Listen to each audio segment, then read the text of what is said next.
This is the world of 1947. Figuratively, it is early spring in the age of atomic energy, opening days in man's search into the core of matter. The calendar says it is autumn at Cambridge. Work is being carried on at the Massachusetts Institute of Technology, which will have a vital effect on future tests of 3 new and improved atomic weapons. The Atomic Energy Commission, slated to conduct Operation Sandstone at a Pacific proving ground, has obtained the services of 3 members of the MIT staff, the consulting engineering firm of Edgerton, Germeshausen, and Grier. These 3, together with their staff, are charged with devising the complex timing signals and remote control firing circuits necessary to detonate the weapons and switch on myriad self-recording equipment at the right subfraction of a second. In addition, these experts in the field of electronics will conduct the highly important Teller Alpha experiment, an aid in determining weapon efficiency by recording visible effects of neutron multiplication. At the same time, Edgerton, Germeshausen, and Grier are formulating plans and designing special equipment. An advanced element of Joint Task Force 7 is surveying AEC's permanent test ground, Eniwetok Atoll. More than 4,500 miles west of the California coast, in the heart of the Marshall Islands in the Central Pacific, the EG&G staff, experts in measuring time intervals by means of electronic circuits, will correlate the many varied experiments and tests on a single timing system. Without this work, a major part of the proposed scientific analysis would be impossible. The task force, made up of scientists and members of the armed forces, will find the tropics has more than travelogue scenery.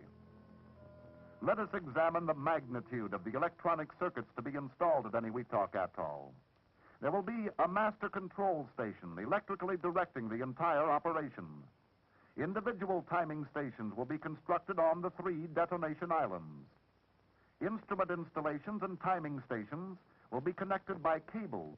Each timing station will be joined through its adjacent neighbor to the master control station by submarine cable network. The 3 atomic detonations will be photographed successively from photo towers at points adjoining the 0 islands.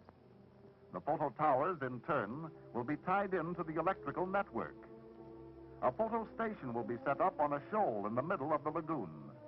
The shoal tower and the headquarters island will also be connected to the electrical network through the submarine cable. In this manner, various key points on the atoll will be joined in the split-second timing circuit. Time and distance are telescoped as we turn to the West Coast. Here, during the opening days of 1948, the logistics plan of Operation Sandstone goes into effect. Vast amounts of materiel are required to supply the 10,000 men of Joint Task Force 7. Part of the supplies is equipment which will be used to detonate and analyze the atomic weapons and definitely prove the theories of AEC scientists. EG&G materiel is among the equipment being transferred to the holds of transports. Engineer troops and other advanced personnel are Eniwetok bound. Scientists will follow later.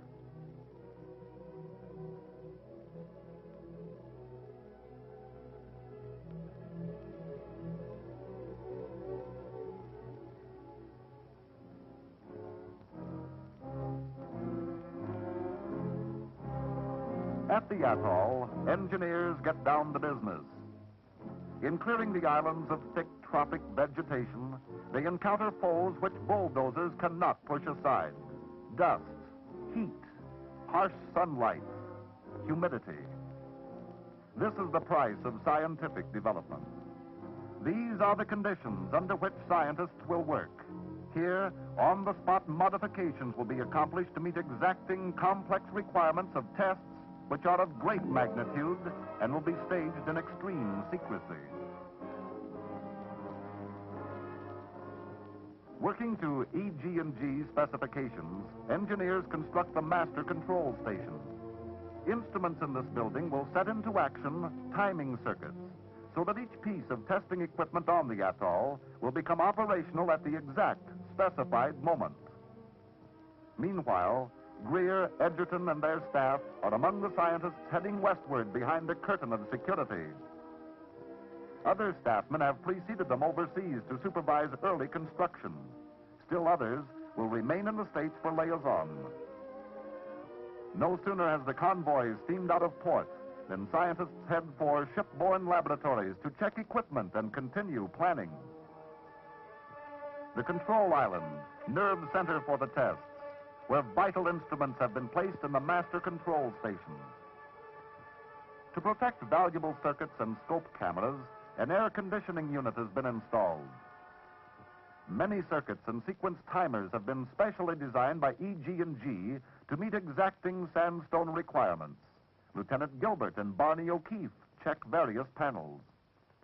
O'Keefe examines the installation. Then he and Herb Grier discuss the next steps in the operation. Sand is piled around the timing stations to protect delicate mechanisms from blast and radiation effects. To further screen certain instruments from radiation, lead bricks are brought into the timing station and placed by Tommy Thompson of NRL. The EG&G staff played an important part in the development of these high-speed recording oscilloscopes to be used in several experiments. Since each timing station is a relay point, as well as the site of a particular test, direct communications are established. Naval and Coast Guard personnel place the basis for the signal network by laying approximately 1 million feet of submarine cable in a prearranged pattern. It webs out from the master control station to various other islands of the atoll. Buried in a shallow ditch, the cable extends to the timing stations and other major installations.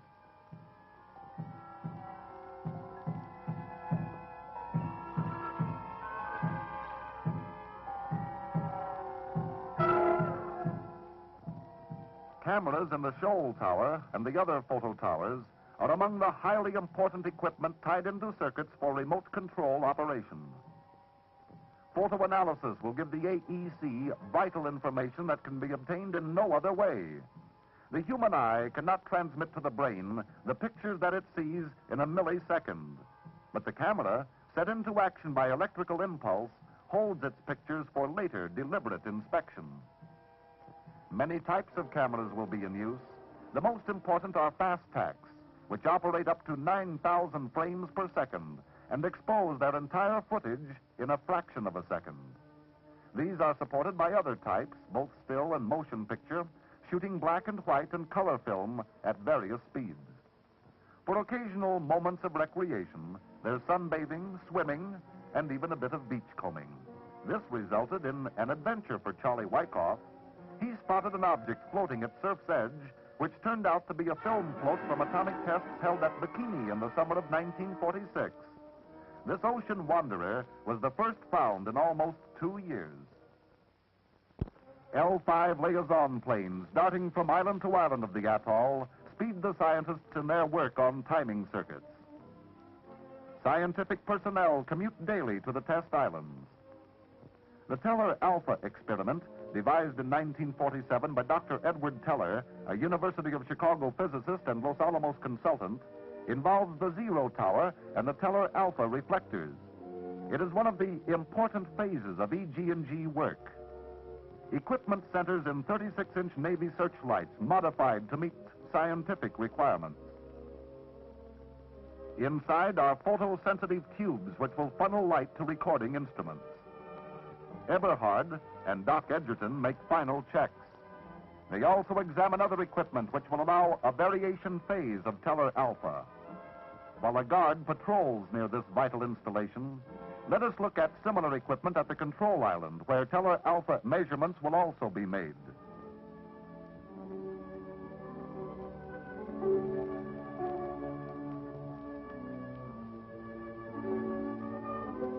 Members of the EG&G staff live and work aboard the Albemarle when they are not on the test and control islands. Here's Harry Smith in the fully equipped floating laboratory. Elsewhere, planning proceeds on equipment changes indicated by activities in the field. X-ray day is rapidly approaching. Last preparations are made. Oscilloscope cameras are loaded. Top men in the operation are ashore for a final appraisal. Personnel, with the exception of a few key scientists who will remain until the last possible moment, are evacuated from the immediate danger area. The detonation party arrives at the master control station. Members of the EG&G staff work with other Joint Task Force 7 scientists in these final actions. Dr. Grier closes the power circuits. Dr. Graves keeps his chief back on the command ship posted on developments, then actuates the sequence timers. With test time only moments away, final time signals are called by Colonel Preuss. Split seconds separate us from the detonation.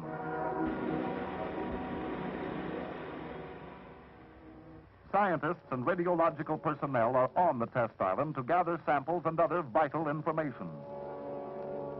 The powerful detonations have provided vital information on nuclear reactions and weapon efficiency. Members of the scientific staff, accompanied by radiological monitors, clear the approach to the timing station. Precious film from high-speed recording oscilloscopes is carefully loaded into a carrying case and immediately sent to the laboratory on the Albemarle, where Charlie Wyckoff begins detailed examination of the negatives. Not only will the negatives furnish information on weapon efficiency, but they will allow a comparison between the three weapons.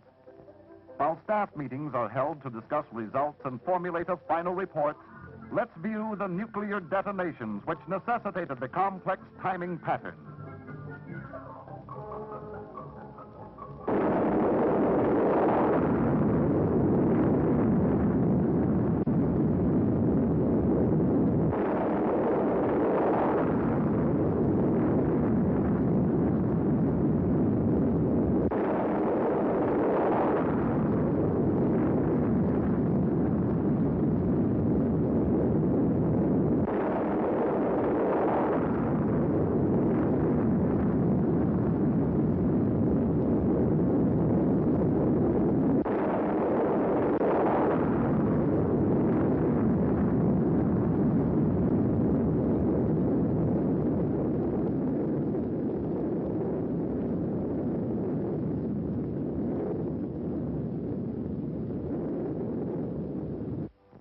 The work of EG&G was in keeping with the spirit of Joint Task Force 7, for EG&G itself was a joint staff operation, having both its key scientific unit and the supporting military element.